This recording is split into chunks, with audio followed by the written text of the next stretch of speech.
저는 박현철이라고 하고요.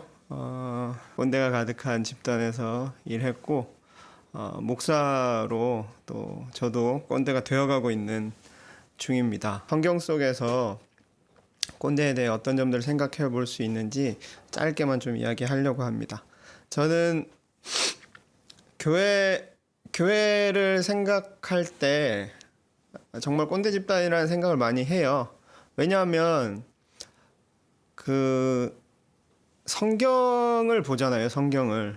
근데 성경이 최소 2000년에서 길게는 3000년 된 문서잖아요. 그렇게 옛날 이야기를 계속하는 집단은, 그리고 옛날 이야기를 진리로 믿는 집단은 꼰대가 될 수밖에 없죠.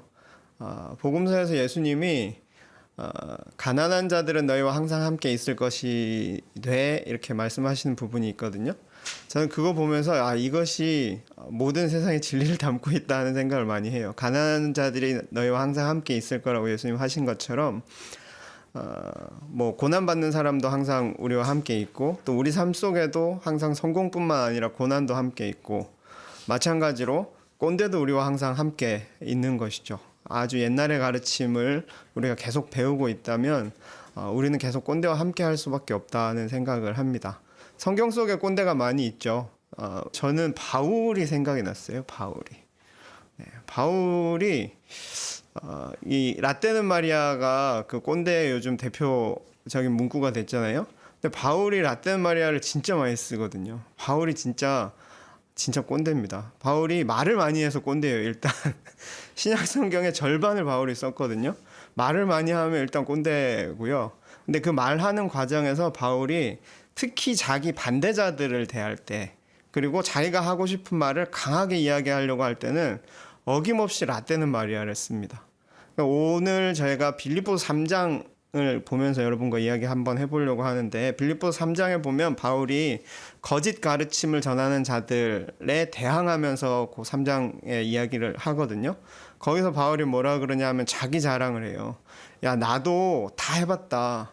나도 히브리인이고, 나도 그 베냐민 집하고, 내 문벌이 좋고, 나도 율법 다 지켜봤고, 정확하게 라떼는 마리아 이야기를 해요. 저는 바울의 이런 이야기를 들을 때마다 약간 숨이 막히는 것 같아요.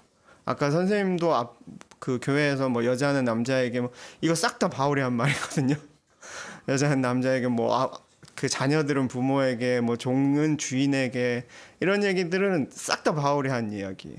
바울이 정말 자기가 하려는 이야기를 강하게 하고 싶었던 때는 어김없이 내 생각은, 그리고 나 때는 나는 이런 사람이다, 그리고 나의 반대자들은 다 나쁜 놈들이다, 그런 거짓 가르침에 속지 마라, 이런 이야기를 합니다.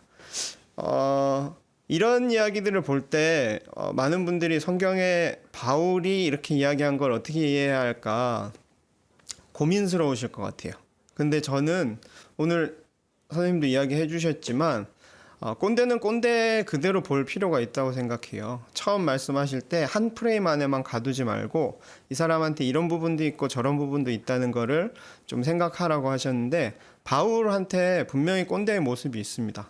2000년 전 사람이고, 그래서 오늘 우리가 보기에는 말도 안 되는 소리를 한 것들이 있고, 또 교회에서 어떤 수많은 그 성도들을 이끄는 사람이었고, 교리를 가르치는 사람이었기 때문에 어쩔 수 없이 그런 이야기가 나오고 꼰대처럼 보이고 실제로 꼰대였던 면이 분명히 있는 것 같아요. 그래서 그 꼰대인 것은 꼰대 그대로 좀 받아들이고, 하지만 바울에게도 장점이 있고 배울 점이 있었죠.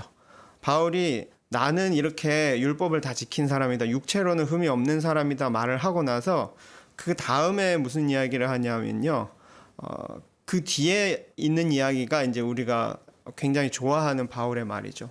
나는 내가 그런 거 다 해봤고 이런 부분에 확신이 있는데, 하지만 나는 그리스도 예수 때문에 그런 모든 것들을 해로 여기고, 나는 그 지난 나의 라떼의 그 추억들을 다 그냥 다 잊어버리고 오물로 여긴다, 이렇게 이야기하죠. 그러면서 바울이 하는 게, 나는 이미 이것을 얻은 것도 아니고 목표점에 다다른 것도 아니다.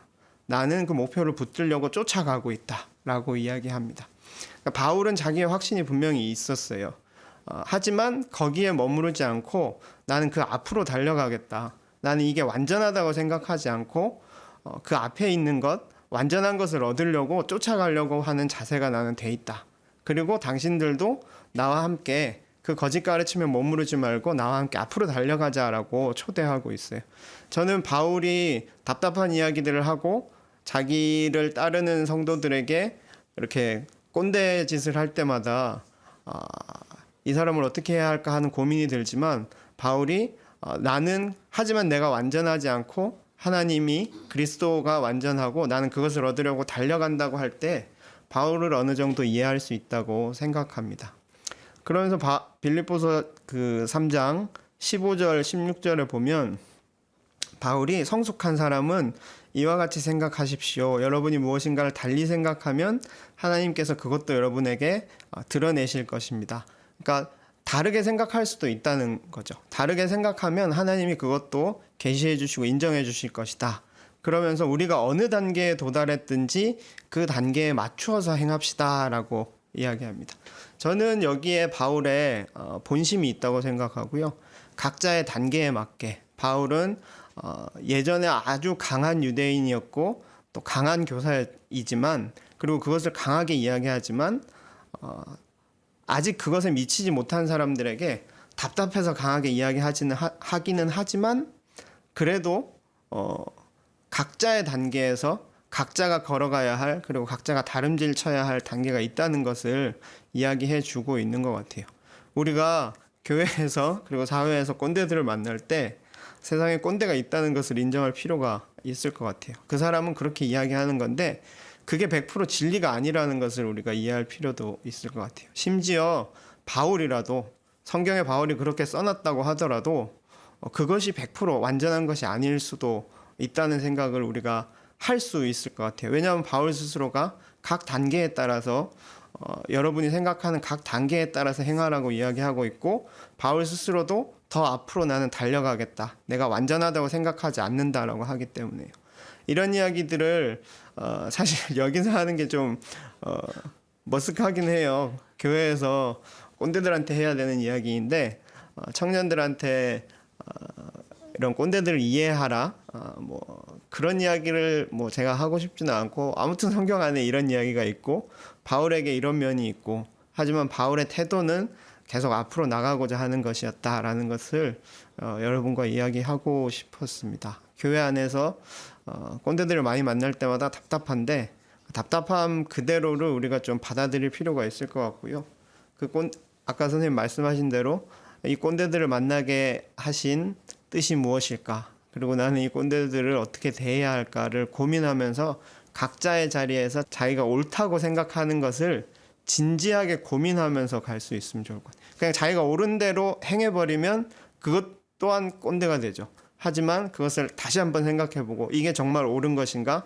진지한 고민을 해보고 그래서 나는 내 생각, 내가 고민한 바 그리고 내가 치열하게 고민한 바를 가지고 앞으로 나가겠다라는 태도는 충분히 칭찬받을 만하고 바울이 격려하는 태도라고 생각합니다. 네, 바울 이야기를 짧게 했는데요.